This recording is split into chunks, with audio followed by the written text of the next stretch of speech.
someone was waiting in that last one, Oh, they would have to. leave out Cause there ain't no people, right? right. So let me see.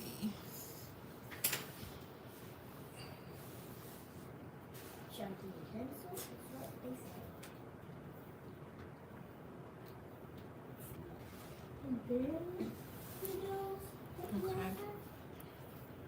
I'm gonna post it again on Instagram, but you are currently live. Mm-hmm.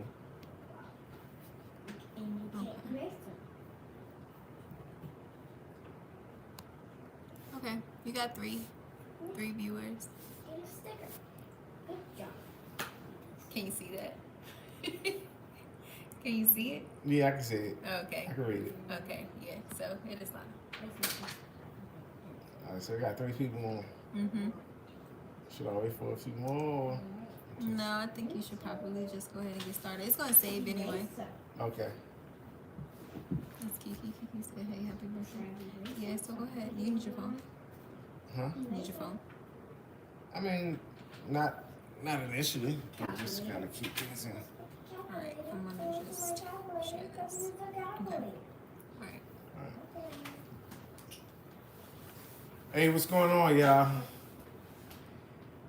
Just wanted to recap episode 1. Boxed out. And just get y'all opinion on it and further explain why I felt the need to do the show in the first place. So one of the reasons I wanted to do the show was to help the sport evolve. And I think the evolution can happen in a way of challenging the core principles of the sport. See, boxing, it's a lot of hovering, stubborn energy around boxing, and it's like, yeah, it's good for the fighter, but it seems like it trickles over to everybody involved, and it seems like everybody is in that fight or flight mode. So it's a lot of like standing your ground on things. So it kind of got us in the state where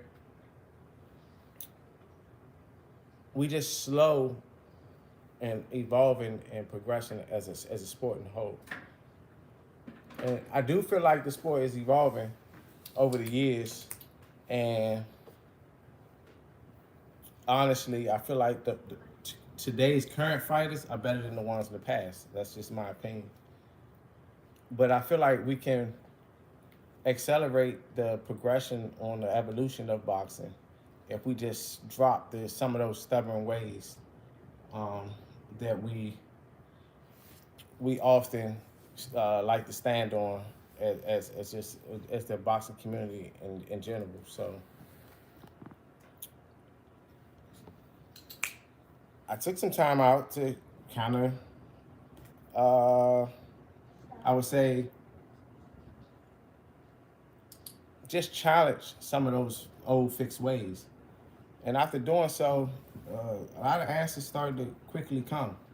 So I felt like sharing some of this information with the boxing public, and just hoping that this can help spark the change that I feel like the sport need to help the sport evolve at a faster rate. So yeah, that's one of the reasons why I wanted to do the show. Another reason I wanted to do the show is I think there's room for a job that's not a job in boxing at this point, but I think we kind of, in recent years, you see it more often, where I think we realize that having an outside eye in a fighter's training camp can help improve the training camp. And you're seeing it more often. these days, and I just think that it's something that could be a job description in boxing. I feel like it's necessary in boxing, where you can have somebody come in. For me, I would be hoping, like for me, to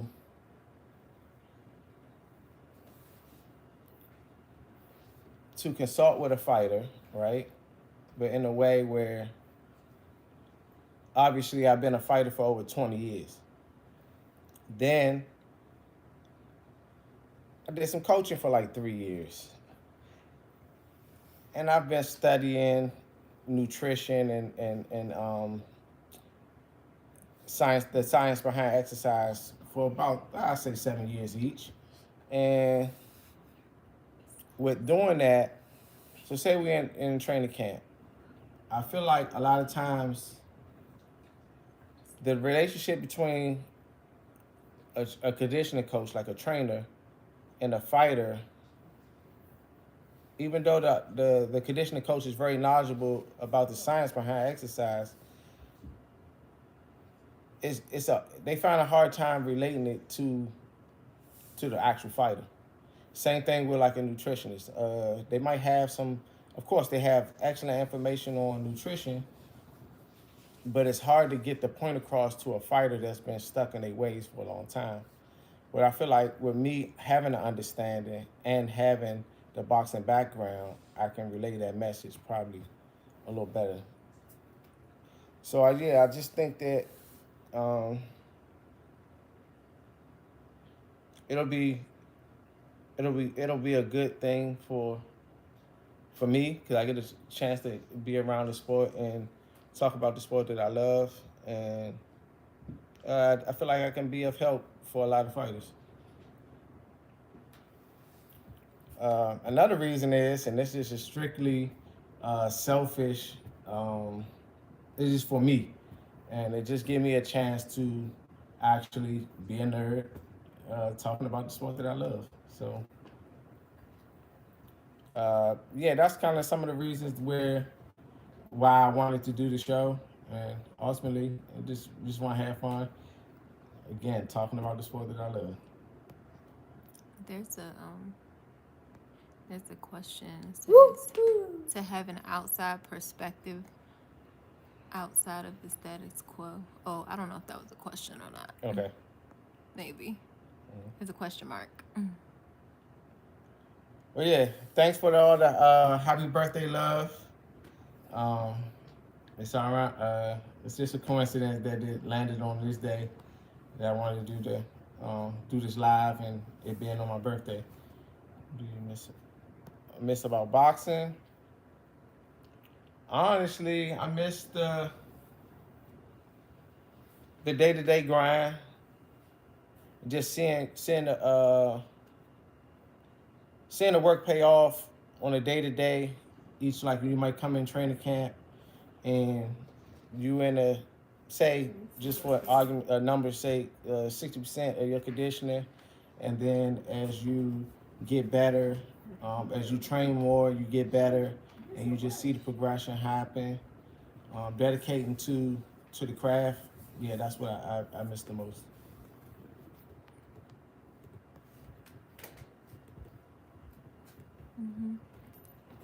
Maybe you should elaborate more on that outside perspective.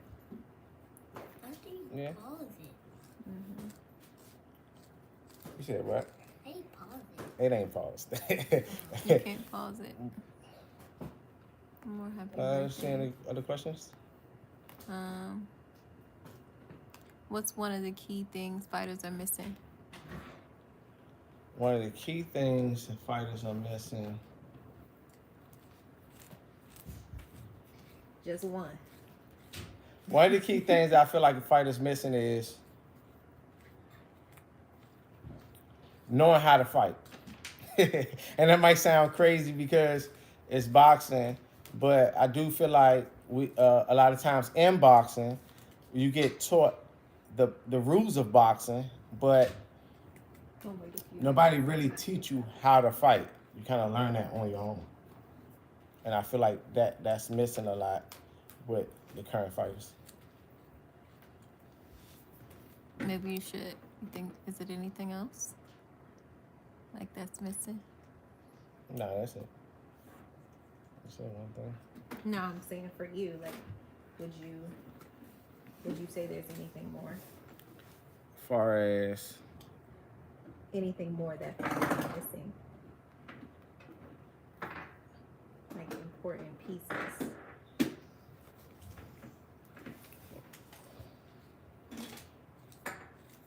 not really. Not really? Yeah. I mean, I don't know. Any other questions?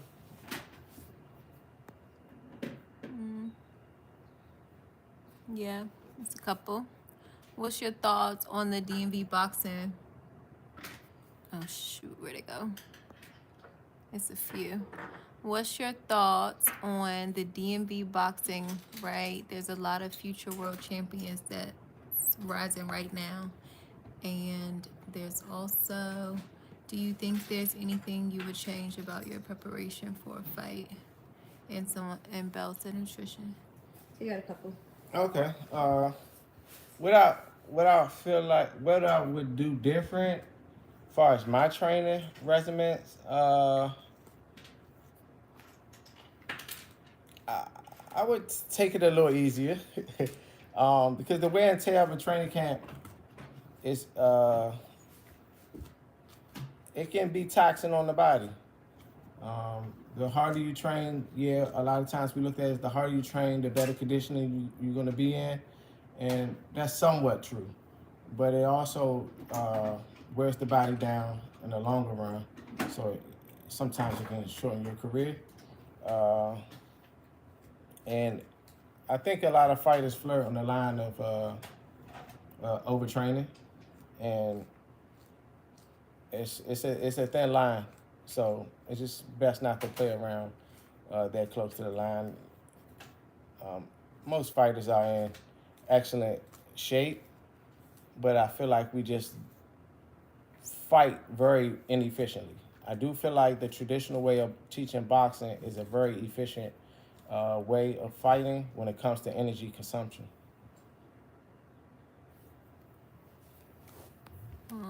Okay, what about, maybe that can kind of segue into nutrition. I mean, yeah, nutrition is a big part of boxing,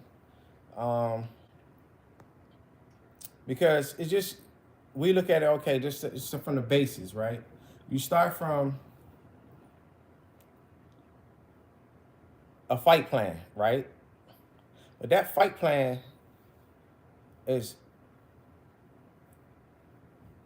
that trickles into your conditioning. Because if you got a fight plan, yeah, your fight plan should have a certain pace that you want to fight at, a certain energy level that you have to maintain. So that gets added in. And then when you're talking about conditioning, you have to talk about nutrition, because you have to be nourished enough to fight to keep that pace. So they all kind of go hand in hand. Nutrition is just a very, very important part. You can get everything else right, but miss it on nutrition, and your conditioning won't be what you want it to be.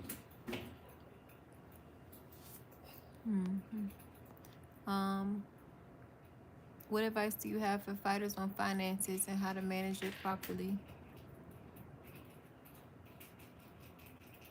I think when it comes to finances and a boxer, it is something, honestly, we wait. That's a good question. We wait till we get to the money and then try to figure out what we're going to do with it and things like that. I think for fighters, we should just, the minute you start saying, oh, I want to be a world champion, I want to be a champion in boxing, I think at that point we should start seeing, okay, now, I see myself as being a future world champion. Now, what are the requirements and what are the things that come with being a world champion? All right. I'm obviously going to be fighting, and we all hit the gym. So we know we got that part. But then, okay, I'm a world champion. I'm famous. I'm going to be talking to the media. I might want to tighten up on that. I might want to start attacking that and learning that and getting comfortable with that. And then, okay, a big star in boxing, you're going to make a good amount of money, right? So I need to start getting their finances. So it's just best to address these things early so when they come, you are prepared.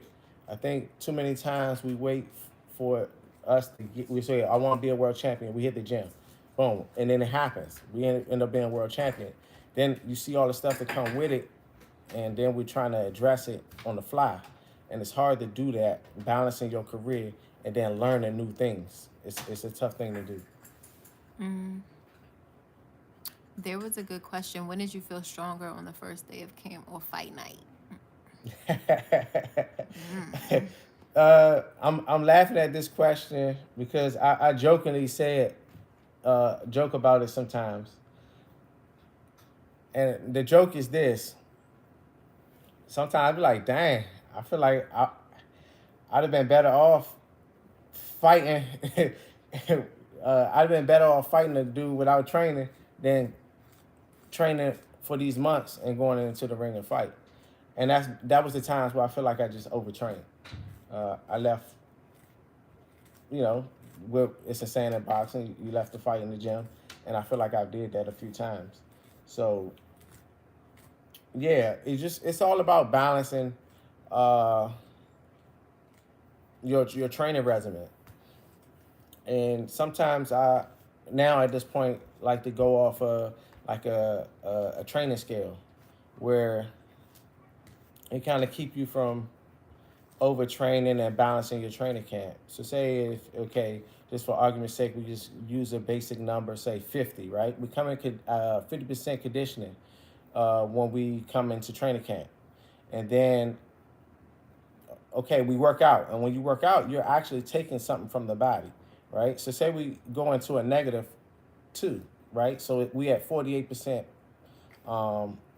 conditioning.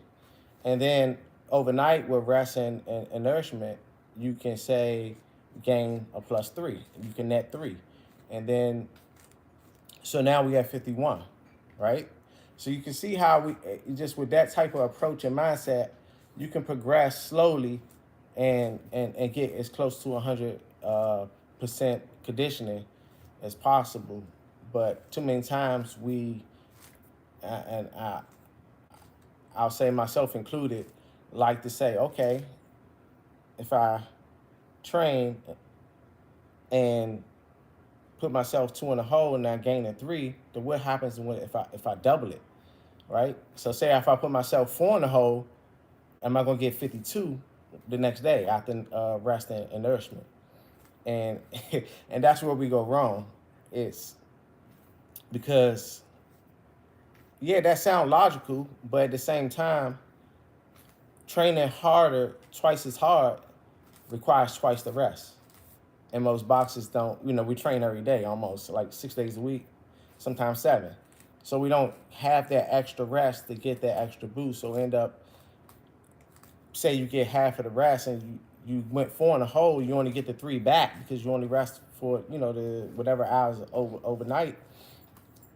Now you're going into a negative. Now you're at 49. You're not even at 50, right? And I feel like that happens a lot with a lot of fighters because we just don't know how to manage our training regiments to make sure we're getting the most out of them. Like the Floyd sparring, you were strong even though you weren't in training. Yeah, you could say that. I was not in the best condition when I sparred him, but at the same time, I was healthy. I was at my natural weight. So it ended up, I had something to work with. What advice do you have on looking 22 still? I'm gonna count that as just good genes. That's all. I won't take any credit for that. That's not true. Kids, Shit, Kids keep you young. nah, they Kids the keep ones you young. they the ones that's aging me. Kids keep you young. They keep you moving. Yeah. Best sleep Wait, patterns. sleep pattern. Yeah. What is the best sleep patterns? I really don't. I don't know. Don't have an answer for that one. Yeah. What advice to fighters do you have on taking PEDs, and what vitamins or supplements constitute being PED? We pass on that one. It's a lot talking about. Mm. But yeah, episode 1. What y'all? I just want to know what y'all thought about it. What y'all thought about? I know it was just more of me reintroducing myself, introducing the show to y'all, but I also um,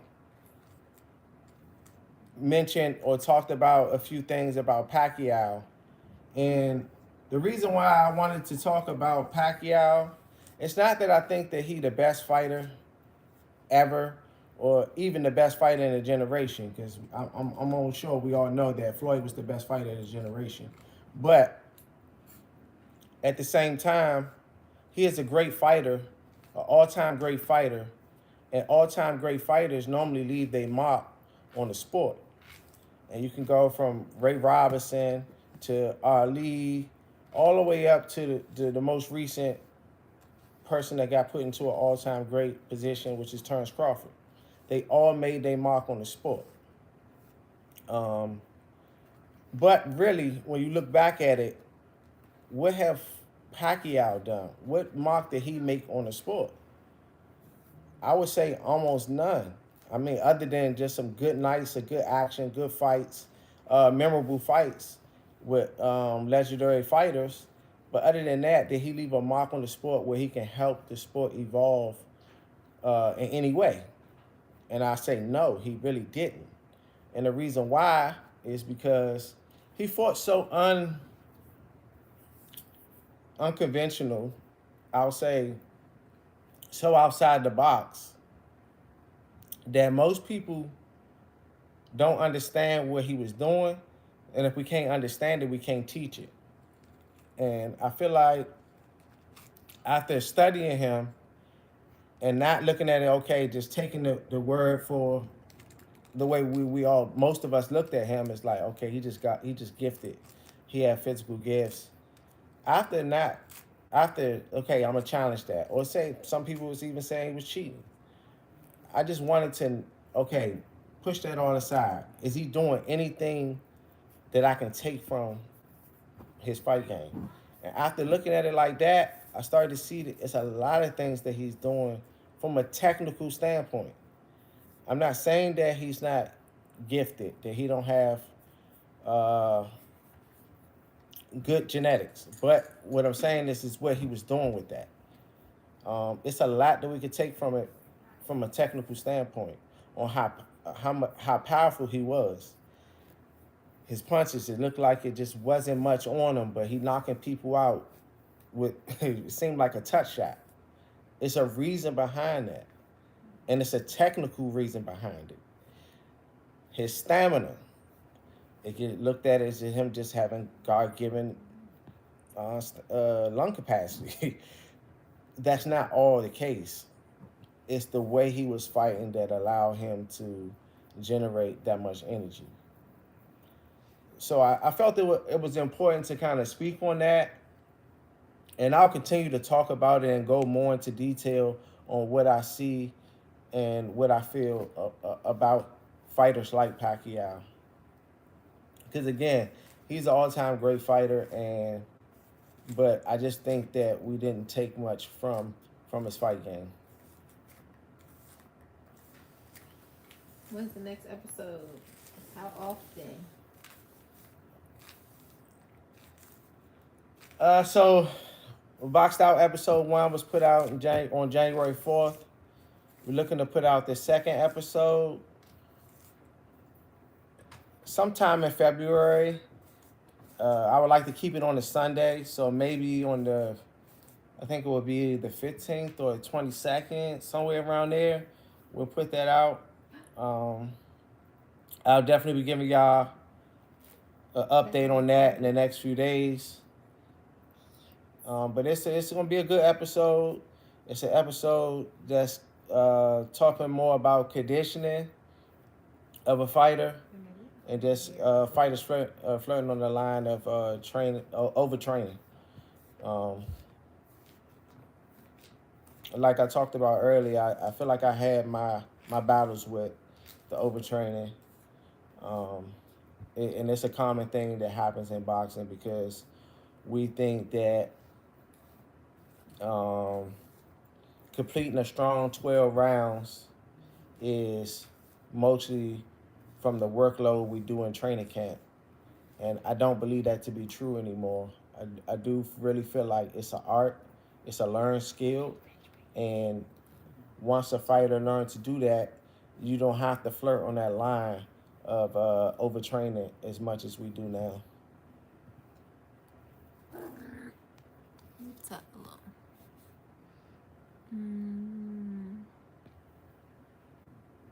What we got?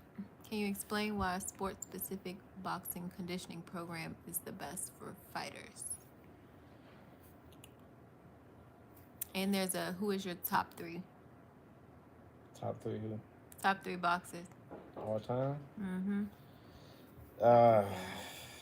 Top three boxers all time.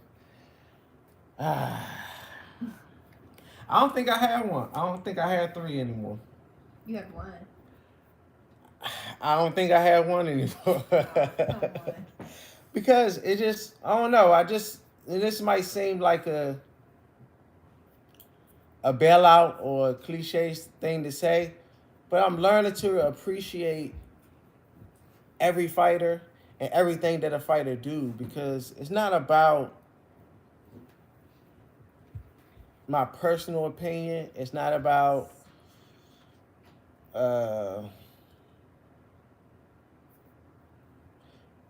just doing the traditional way of, like, the way of fighting and recognizing certain things. It's just about enjoying and understanding and enjoying and appreciating anything that when people do bring to, everything that people bring to the ring. And it's a lot of great fighters, and when watching them, whichever one I'm watching at the time, whether it's a Roy Jones or it's, whoever, Sugar Ray Robinson, Sugar Ray Leonard, Floyd Mayweather, whoever it is, when watching them, it's like, dang, I can appreciate it. Well, we know who the tops are because you just said their names. So I said their name, but it's so many more. Mm-hmm. Even ones that's currently fighting now, like a Shakur. When I'm watching them, I can just appreciate what they're doing. Mm-hmm. You have a favorite in the game right now? A favorite? No favorites in the game right now.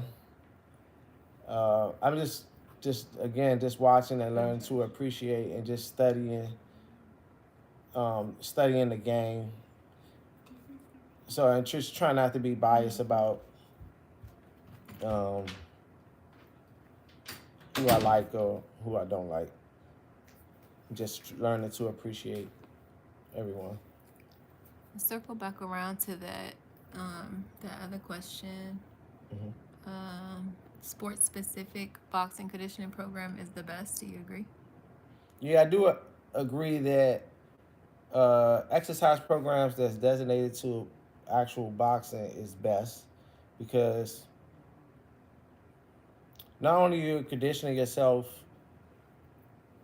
for a fight or just for boxing, you're also getting reps of the actual sport that you're doing. So you're getting some what they would call muscle memory of doing things. You just get more reps, and more reps, the best for a fighter. A lot of times you can do things outside of a boxing workout programs, like lifting weights and things like that, and they can be of benefit, but it's just a fighter really have to understand how to tie that into the actual bout. But when you're doing a boxing conditioning program, it's already there. It's not much you're gonna have to do to translate. It's just there. That was a good question. Mm. Do you miss being in the ring? I'm always miss being in the ring. I think even when I'm 70 years old, I'm gonna feel like I can get in there and do something, and that's just the mindset of a fighter. But also on the other end, you just have to understand that we all have our window, we all have our time, and it's just best to enjoy it at the moment and know when to get out. Mm-hmm. Favorite part of training camp or favorite workout? Favorite part of training camp.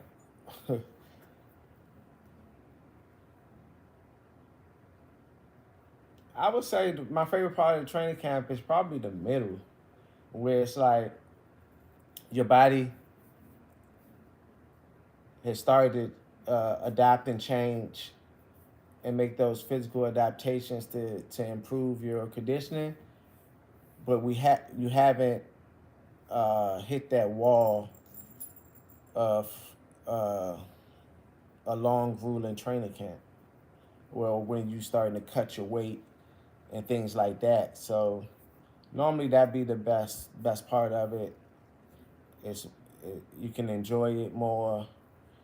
Uh, it was just easier on the body.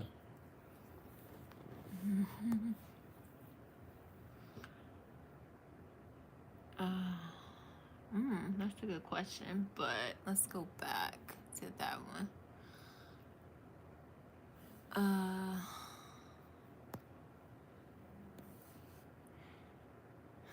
What do you think about Yeah. what do you think about that one? You want to answer that or no? Nah, No. Yeah, it's okay. all 50-50 predictions for me. Yeah. Yeah.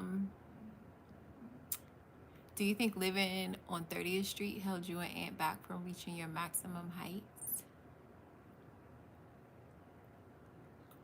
I'll leave that alone. Pass.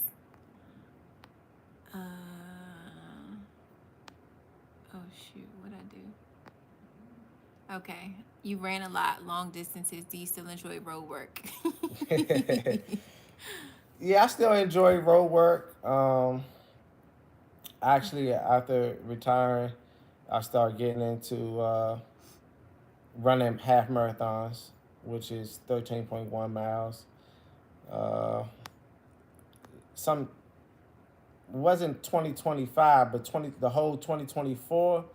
I ran 365 days out that year. Yeah, I still enjoy running. It was a big part of my conditioning. But the thing about it is this: I wouldn't suggest any boxer running as long as I was running. Uh, One particular training camp for me, I wanted to run 30 miles, and I think I accomplished like 27. uh, my phone went dead, and I wasn't able to track the rest of it. 27 straight. Yeah, 27 miles straight running, and I actually tore my anterior deltoid on my left side doing it. But it's just a lot of wear and tear on the body. What I'm learning now that I'm retired in boxing, boxing is not as much cardio in boxing as most people think it is. We think it's all about the cardio, but it's more anaerobic than aerobic, to be honest. And running that long can definitely hinder a fighter's conditioning. Going back to the training, your body peaked in the middle and it declined towards the end of camp. Yeah, what they saying? Asking, like, is that how it went? Yeah, that's how it went. normally peak out way too early, maybe in the middle of the training camps, and most of the times it was a struggle on the second half of it. Um, and sometimes, again, like I jokingly talked about earlier, it was like, man, maybe it was better off not training for this than training this hard to get the results that I got. I have a question on that. Mm-hmm. Do you think that that was because your training may not have been as specific as it needed to be to what you were doing? Obviously, because running 27 miles is not like boxing specific. Yeah, but even when it was boxing related, it's still too much is too much. Mm-hmm. Yeah, when you push over the limit, push yourself over the limit, then that's just what it is. Mm-hmm. That's a good question. What fight did you learn the most about yourself?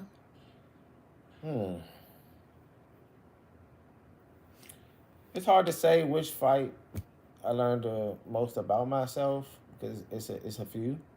Um, Anytime you go into the ring and you put yourself through your body and mind through something of that magnitude, you're going to learn something. So I got a lot of key lessons about myself and what I can take, how I deal with things. But I would say ultimately, the fight with Khan was probably the most. And that was because of what was happening in the ring and then what happened after. There was one up here that, or maybe, maybe we missed it. Oh, that one. You want to answer that?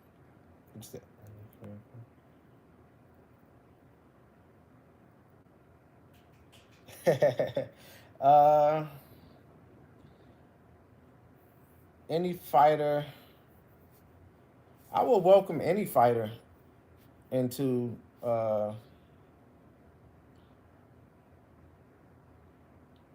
training camp.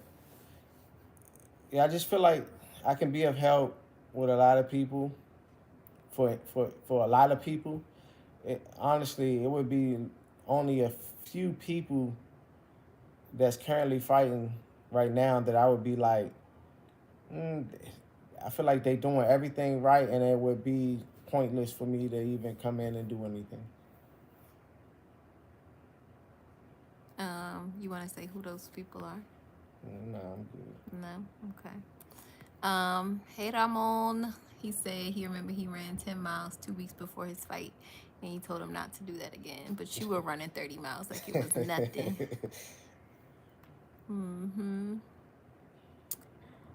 Do you think you still have it in you to be competitive?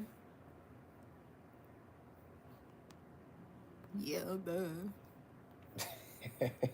I'm always going to feel like I can be competitive, but again, it's just about understanding your time and appreciating the time that you had and just leaving it alone. Favorite punch? My favorite punch is the left hook to the body.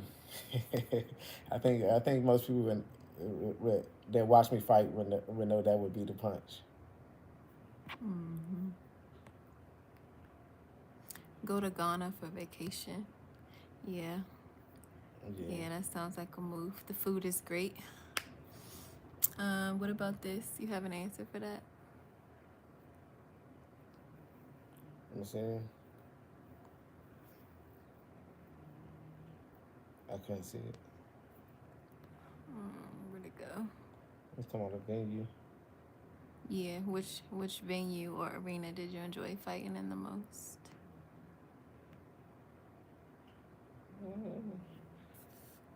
The venue I enjoyed fighting in the most was, I fought there at one time at the convention center. It wasn't the best view, but the energy in the building was crazy. So I'll say. When was that?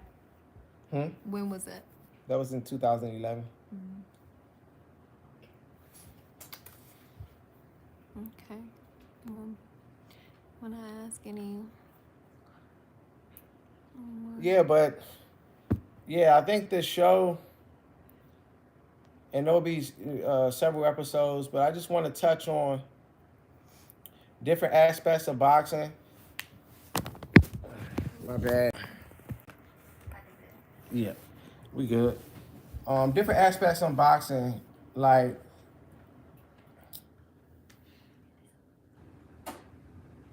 the tech, the technique that we've been using for the traditional way of boxing, right? This has been structured over 100 years ago, and we're still using it like it's a one size fit all. Like we're not all uniquely different. It's impossible for it to be a one size fit all, and I think when it comes to the technique, it's definitely due for a change. The way we judge fights, how many times all of us will feel like, okay, the judge got it wrong, but we still go back and we judging fights the same way we judged it over 100 years ago. I'm sure y'all feel just like I feel. It's just time for change. I'm not saying I got the answers, but what I am saying is I know that it's just time to try to walk in a different direction and just try something new. The way we do business in boxing, when it comes to managers and things like that, like all of these things can be. We just have to take a deep look in it and see if it really still serving us, because again, this stuff been running for over 100 years now.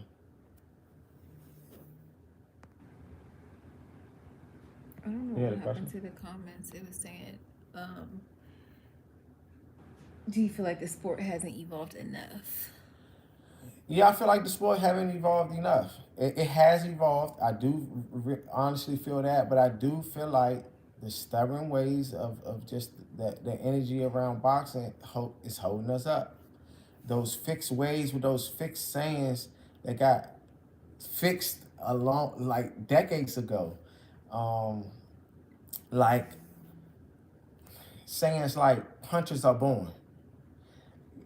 To a certain degree, I get it. It does take a bit, certain abilities to do it. But what we missing is most people that sign up for boxing. I'm gonna give a percentage. Say 80% of the people in boxing should be able to do it, but it's the technique that's missing. Um, and that's something I 100% believe in and understand that this is the case. Um, the sayings like the person that trained the hardest win. See, we just got blank statements like that we are standing on, and it just don't really make sense all the time. So it's like not that it's not true, but it's more to it than just those statements. And we know in boxing, there's so many sayings, and sayings that went unchallenged for over 100 years. I just feel like it's just time, and I'm willing to go out and explore and try to figure out some things. Um, some of the stuff that we've talked about in boxing for years, I'm just willing to go out and challenge them, and not in a way of just like, oh, challenging it just to challenge it, but it's a challenge to see if, okay, are we standing on solid ground here? And honestly, when doing my own research and doing my own challenging, I'm seeing we're not standing on solid ground here. That's a good one. Go ahead. Why aren't you in someone's corner? I'm not in someone's corner right now because I'm just getting back around to boxing and opening myself up to it. I am open to it at this point, and I am, you could say I'm an active coach at this point, and I'll be more than happy to train or help anyone in the sport. Too many trainers, not enough teachers. Yes, It's a lot of that. Too many trainers, not enough teachers, and it's not to talk bad about anyone, but I think I hinted around uh, this earlier when I was saying that they're in boxing, they teach you the rules to boxing, but no one teach you how to fight. Like they'll teach you a jab and a right hand and a left hook and a slip and a pivot and all of this, but how do I use this stuff? Right? What give me like, and then a lot of times it would be like, well, you didn't do this, or you should have did that, or a fighter not listening, things like that. It's a lot. It's a lot to the sport, but ultimately, I think it comes down to uh, trainers not teaching fighters how to fight.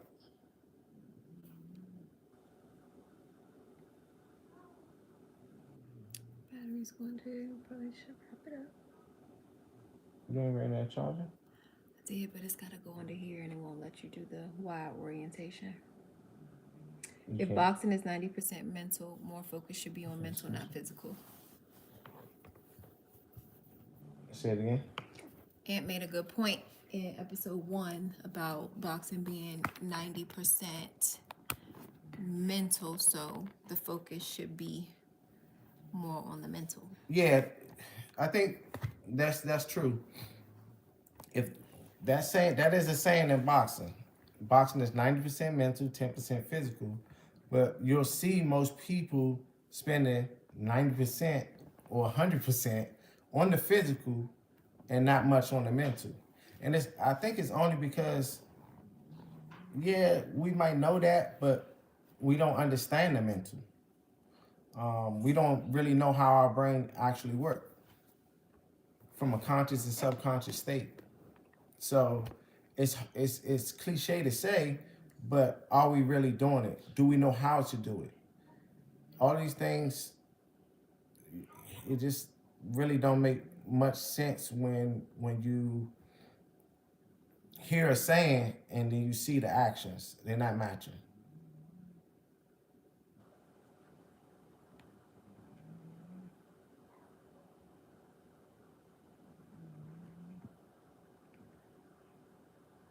Mm-hmm.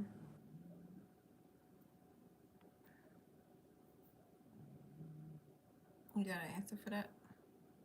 That's what you hear to a fighter going to a first fight.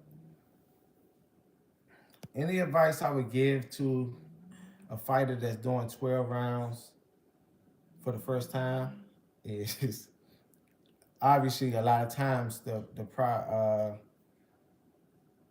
steps you take to get to 12 rounds, you probably did a 10 round before you did the 12 round. It's just 2 extra rounds. So don't try to make it too complicated in your head saying, oh, I'm going 12 rounds. I got to do this, that. I feel like I did do that. And I didn't do a 10 rounder. I went from 8 to 12. But I already, looking back on it, I feel like I could have already did 12 rounds. But because I was going from 8 to 12, in my head, it was like, okay, I got to do more. And that more to me probably was too much. And I do think that, again, talked about this earlier too, doing 12, completing a strong 12 rounds is more of a learned skill than a forced physical adaptation and just training your body to do it. It's an art. It's an art to it.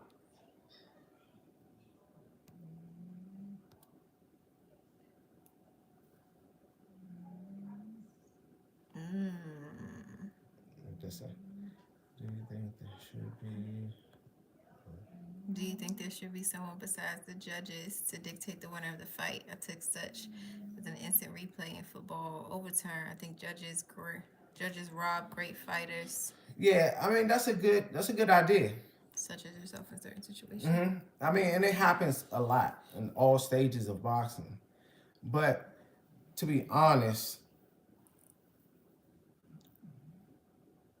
we don't give judges enough credit on trying to get the right, because we are really putting them in a impossible situation because it's just now we're going into the mind again and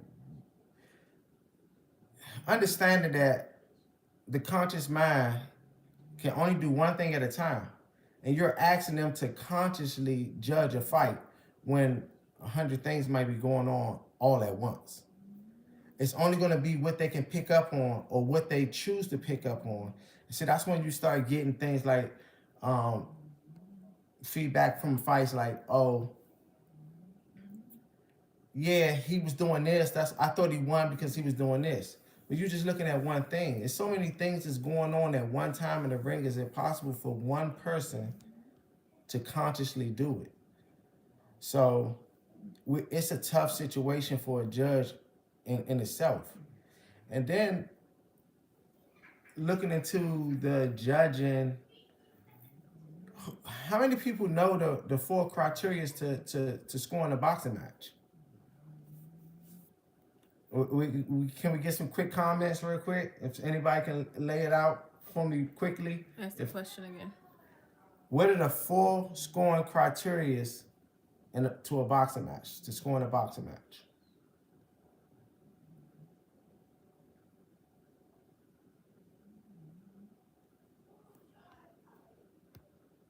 All right, so I'm gonna go and I'm gonna just say them. Clean, effective punching, effective aggression, defense, and ring generalship. Now, those are the 4 criteria. Notice that what I said was, I didn't say or. I didn't say clean, effective punches or effective aggression or. I said and. So when you use the word and, it's a collective thing. And then so you'll hear people say, well, this judge like pressure fighters. They didn't say pick and choose. They said you got to collect all the data. And I think it's a tough thing to do. And further looking into the 4 criteria of boxing, I think I see 2 contradicting statements.